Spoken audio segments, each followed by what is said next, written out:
All right, a couple of subjects, I think. Yeah, good morning. I'm a little better today. So much to do, though. Work, work, work. Anyway, yeah, two subjects. The free will thing. No, that wasn't it. I fooled you.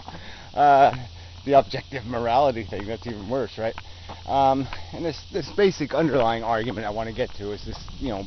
I keep talking about it, but this mixture of philosophy with psychology, and not in a good way. Not like where the philosophers explain how we are possessed by a psychology, but instead how the philosophers completely talk out of their psychological ass. Just really ludicrously, in preposterous manners. I mean, the Dana Garrett video is just so transparently obvious of this scenario. His entire video was veiled in this psychological gameplay, where I called him homicidal, misanthropes or whatever the hell he was calling it, and it's just, and I'll say it 73 times and subliminally drive so it was just such a psych game, and yet he pretends that he's got some sort of pure logical rational reason to have need for such rhetoric, to even be opposing this alternative perspective that's he's trying to make into such a bogeyman. And it's just it's just so obvious. I mean, he's just completely owned by his psychology, and yet he'll talk as if he's a thinker. No, he's obviously a petty feeler. But anyway, I didn't want to get on him. Just really a disappointment.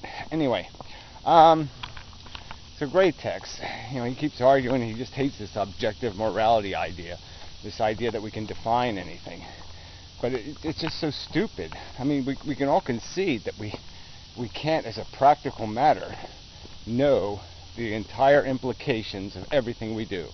This video might be horrifically destructive to world peace 500 years from now for some dopey reason. I can't calculate that. All I can do is go by the practical and what we can all accept and what we can all define as premises that underlie the economics of life. And so all we have to do is agree on the premises. So if the premises are that feelings are important, then we can have the conversation. But then we're going to disagree on some of these premises. Because some people are going to think, well, no, painting a picture is more important than how you feel, or creating art, or I might argue that the future is more important than the present. And somebody else might argue, no, it's about the people now, the living, and you can't worry about them future people. So that's where the premises get broken, and that changes the equation. But it doesn't blow up the equation. It just changes. And so there really shouldn't be even disagreement about what we can know. And objective, subjective. I keep arguing these words. My grammar school education. The definitions are, to me, not that complicated.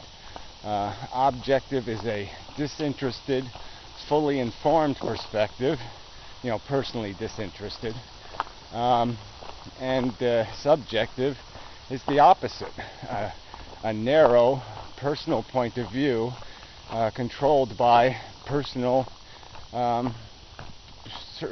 gain, circumstance, and so, to me, it's a no-brainer. How could you possibly choose the limited, stupid perspective over the expansive Ferris perspective? So anyway, no point in arguing it to death, but apparently we have to, because that's the rules of YouTube. You have to argue everything till you die. Okay, now on the general subject of this psychology versus philosophy thing, and it comes up all the time, and it really, there's got to be a rule somewhere. Oh, damn horses. It's a little horse, though. I think it has a girl on it, but it won't go. trying to get it to go, but it won't go. Time out.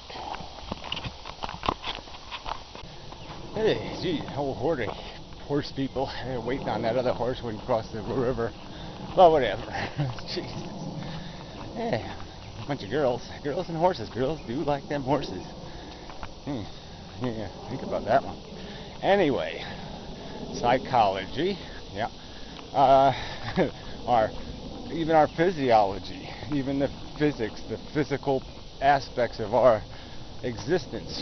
We can't let that personal crap, that biological crap, that crap invade and destroy serious, logical, clinical, yeah, that's a good word, sterile conversation, philosophy. It's an infected agent. It's a disease microbe if you let it into philosophy. It will corrupt it. It will destroy it. It will turn it into crap, useless crap, subjective crap. There's no point in discussing physics or chemistry or biology, psychology, from a personal psychological point of view. You have to discuss it from the practical, real world context. And all this stuff has been made much more complicated than it needs to be. I mean, Conference Report made a video the other day about something, and he used the terms, these distinctions between, biology, chemistry, physics, and I still argue that these lines we drew between these disciplines are arbitrary. They're not real lines. They're lines we made up. They aren't different sciences. They're versions.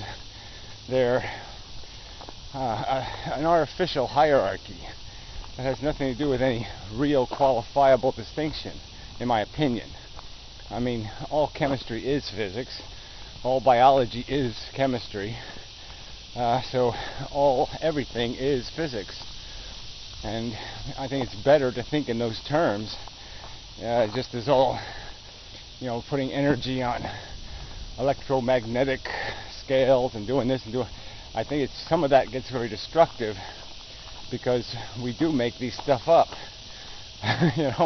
It's not written somewhere that there should be these distinctions. So anyway, so with the philosophy thing is about describing our reality, and morality or ethics is a huge part of it. I mean, what values discussions, that's the real meat. That's the substance of philosophy, is putting meaning to knowledge. We learn a fact, and then we figure out, what does it mean? What's the implication of it? How does this fact change our perception of how the game is played? And there's nothing. It's critically important that we understand the mechanics if we're going to be mechanics, and we are mechanics. We are fixers. We are, whether we think we are or not, players. We are influencers, designers, and, as Pyro would deny, willful creators, causers, in the sense that stuff goes through us, and we're the medium through which a due action happens. Action happens through us. And our psychology may be uncontrollably deterministic, but we can still label it. And when it does something stupid, we can label it stupid.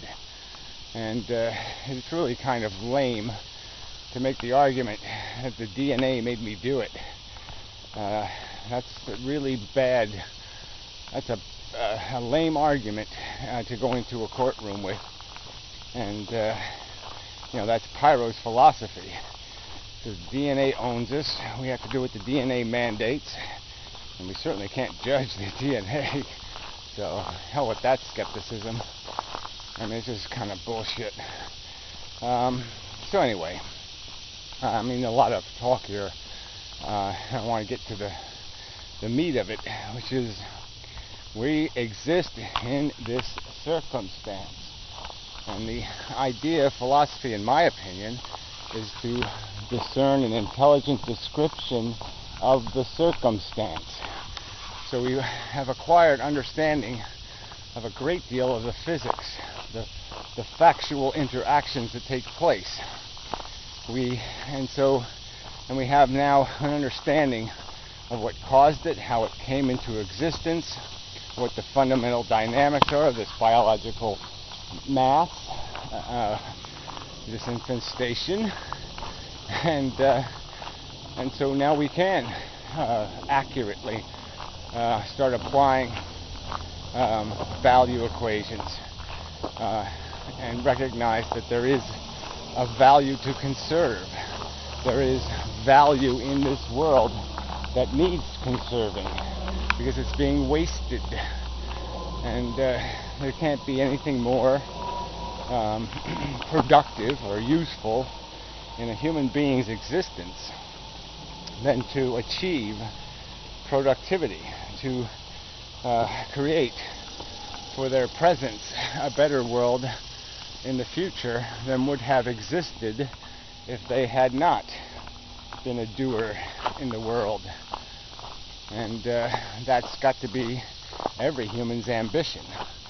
And there is no certainty in designing a life plan, but we do know the probabilities, we do know the likelihoods, we do know that certain things cause other things, and certain things expose you to risk of other things. And there's just a lot of people that just want to run like hell from that fact. And that ain't good. So, till next time. Seems like a lovely day. Unfortunately, I gotta spend it working.